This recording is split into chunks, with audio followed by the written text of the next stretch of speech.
Posted by u/c_luck_8537. I, 35F, moved across the country, Canada, with my son, 14M, and my dog to start fresh. I asked my sister, 36F, to join me in the city. She lived in a small town 2 hours south of where we live now. I accepted a job offer, as did my sister, and we signed a 3-year fixed rental agreement for a 3-bedroom house. My sister and I are very different people. We have a complicated but supportive relationship. We have a lot of love and respect for one another, but we also have some on and off codependency issues from our childhood. Things were going well for the first few months. We were transitioning into this new dynamic, and while it wasn't always easy, we found systems and ways to make it work. Everything changed 3 months ago. My sister met a man and conceived on their first date. The baby is due in April. It's a welcome surprise. However, my sister is experiencing a difficult start to her pregnancy, insomnia, stress, and thyroid issues. We have not been getting along. My son and I seem to do nothing right. It's the little things, compounded. My sister is also quite entitled. She openly expresses and reinforces this attribute with humor. During her pregnancy, it's been worse, with little to no consideration for others. For example, she struggles with noise in the house. She leaves her door open for her cat and refuses to wear earplugs, instead demanding that my son and I vacate the living room and kitchen by 8 p.m. because she can hear us. I don't get home until 7 p.m. and need time to make dinner. Another example is that I had been giving her upwards of $600 a month for groceries. I have many allergies, and she wouldn't accommodate these, so I often had to eat alone and buy additional groceries. It hurt me to learn that she was supplementing her groceries with money from the father of her unborn child, meaning she was asking me for money for groceries that were already paid for. My salary is less than my sister's, and I have a dependent. She decided that the child's father, 36M, would move into the house with his dog and cat and sleep in the foyer at the top of the stairs without consulting me or my son. This area of the house is not enclosed and is positioned above the living room and kitchen, areas my sister has already deemed inaccessible between 8 p.m. and 6 a.m., as well as between 5 p.m. and 7 p.m. My son and I are essentially being forced into our bedrooms off the entry hallway. They broke up 2 weeks ago, and yet he's still moving in. He's a bit of a messy person, while my sister is very type A. To put things into perspective, she has cleaned his house and 2 storage units over the past 3 months. He's not much of a cook or cleaner. My sister told me that I'm lucky because I'll benefit financially from this situation by paying less in rent and that I don't even deserve it. Those were her exact words. I actually like the guy, I don't like the way my sister treats him, but he's a nice person. I moved for a lot of reasons. My son was experiencing anxiety and self-esteem issues related to his father. We were never married, separated after my son was born, and he's been in and out of the picture. His father drained our collective savings account for my son's education due to addiction. I couldn't secure a suitable salary in my hometown to get ahead. To be fully honest, my sister and I had a tough upbringing. The only reason I stayed in our hometown was so my son could have access to his father. But eventually, his father's absence became more beneficial than his presence. I moved so that we could start a new life and find peace. We are not experiencing peace. I confronted my sister about the use of communal spaces and told her she would need to find solutions to limit the way sound affects her. I confronted her about shared bills and asked her to post the bills on the fridge, telling her that we would no longer be splitting most groceries. I also told her that I'm not comfortable with someone moving in here. It's not within the terms of our lease, and we would need to communicate this to the landlord and ask to break the lease. My sister's response to all of this has been emotional, reluctant, and avoidant.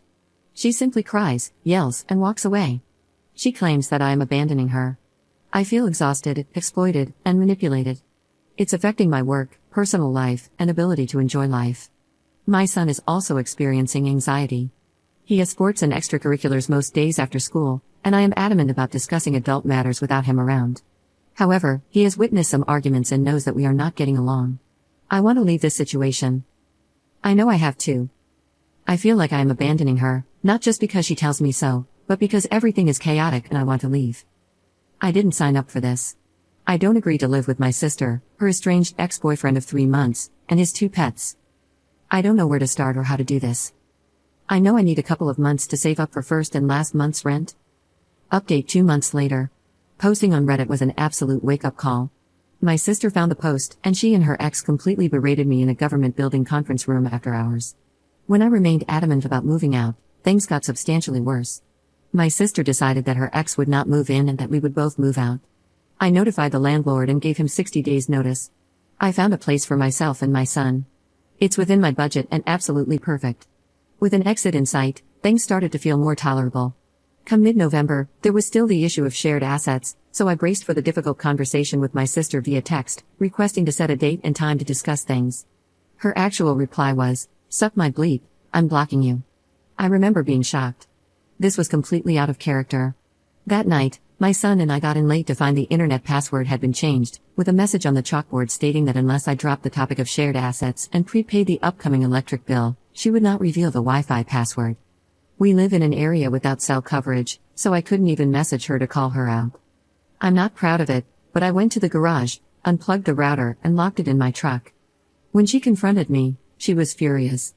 I can hardly remember what she said now. What I do remember is that she was cruel and almost violent. In that verbal word vomit, she revealed, "You have no idea what I've been through, I miscarried." At that point, I asked her to give me a few minutes to process. I left shortly after, taking my son and my dog with me and leaving the router on the porch. Embarrassingly, I offered to stay the night and keep her company.